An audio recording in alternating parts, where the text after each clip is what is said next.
We are joined from Philadelphia by noted political analyst and WPHT talk show host Dick Morris. Dick Morris, of course, the co-author with his wife Eileen McGann of the new book Power Grab, highlighting the plans of President Obama in the remainder of his term. Dick, this story just developing. We often use the term October surprise, but it does not always deal with a hatched political strategy, instead an event. Could this Canadian event today become an October surprise in the midterm elections here? Well, it'll certainly have an impact depending on what the deal is. If it's just a regular criminal and a maniac, people will call for gun control, vote Democrat.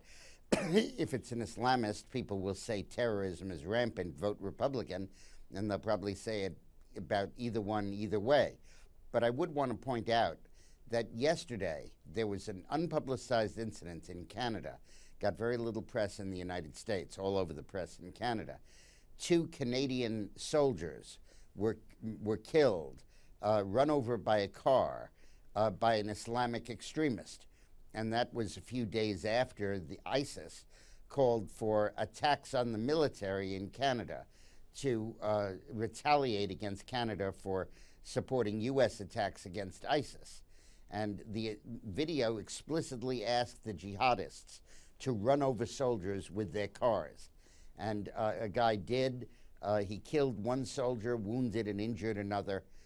He was chased. His car flipped over. He came out with a knife and he was killed.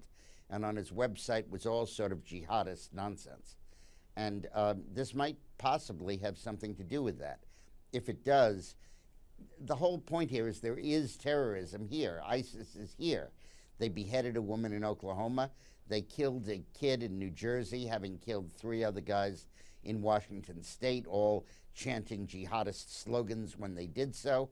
The Canadian incident, ISIS is here. And Obama doesn't want to admit it. He calls these incidents workplace violence. But you can't hide from it. And we cannot hide from the fact that we are less than 2 weeks away from the midterm elections. You have taken a look, and there are 2 states where the specter of a runoff looms. Tell us about those 2 states and the reasons why we could see runoffs in those particular locations. Louisiana and Georgia. In Louisiana, there's a Tea Party candidate, Bob Manis, who's getting about 7 or 8% of the vote, which will be enough probably to force a runoff. Landrieu, the Democratic senator, will finish in first place, but with Bill Cassidy, the Republican congressman, right on her heels in second, but with neither having 50% of the vote. And that runoff would be in early December.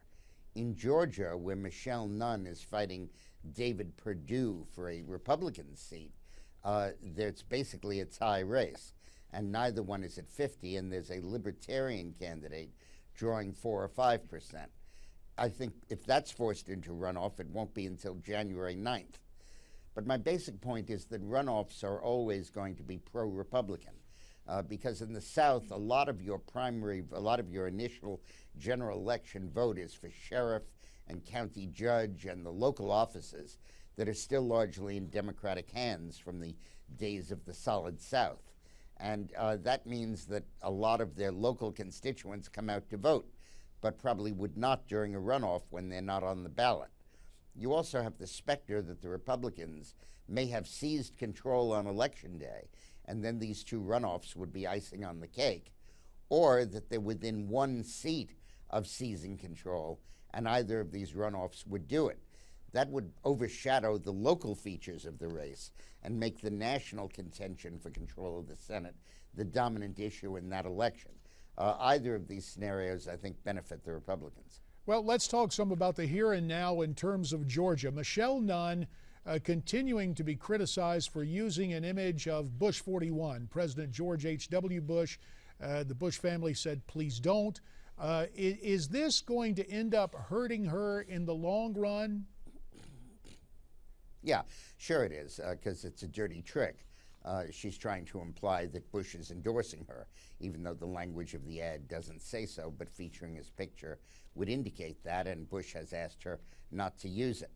The more serious distortion of Michelle Nunn is that she's been attacking David Perdue, the Republican candidate, saying that he closed Pillowtech, which was a textile firm in North Carolina, and threw people out of work. And she has a very moving but inaccurate TV ad about that. The fact of the matter is that Pillowtech was broke before Perdue took it over. It was in bankruptcy. A bunch of investors brought it out, hired Perdue to turn it around. First day on the job, he found that they hid $40 million of pension liability. So he told the guys, hey, pony up another $40 million, we can make this work. They said, no, we've given what we're going to give, at which point Perdue resigned and the company went broke. But it was in no way Perdue's fault. But here's the challenge. Her whole campaign is under attack now for its distortions. Here's the challenge of what you just outlined, Dick. The maxim used to be, if you're explaining, you're losing. And especially with that kind of emotional issue, it worked for Mr. Obama against Mitt Romney. Go ahead. Because he didn't explain. Because he believed if you're explaining, you're losing. In something like this, where your opponent willfully distorts fundamental facts and goes for an emotional jugular vein, if you can expose how they're doing it and why they're doing it and what the distortion is, you can really savage your opponent's credibility and defeat them. Republican consultants don't answer negatives, but they need to. Fair enough. Let's talk a little bit about this new book, Power Grab. You have been doing a great job with this. Are you surprised with the success of your book? No, I'm very heartened by it, of course, but we just had a key development. The Supreme Court ruling that Texas can proceed with its photo ID program, because that stops Obama's efforts to steal the election by voting illegal immigrants in elections, because once you have photo ID, you can stop that. Wow, that is a key development. Dick, I'm sorry. Hundreds of thousands of people are voting illegally. Yes, sir. Listen, we appreciate it. The book, Power Grab, people who want to read it. Dick Morris, we're going to have you back real soon, and we'll get the latest on Canada in this Newsmax Now update.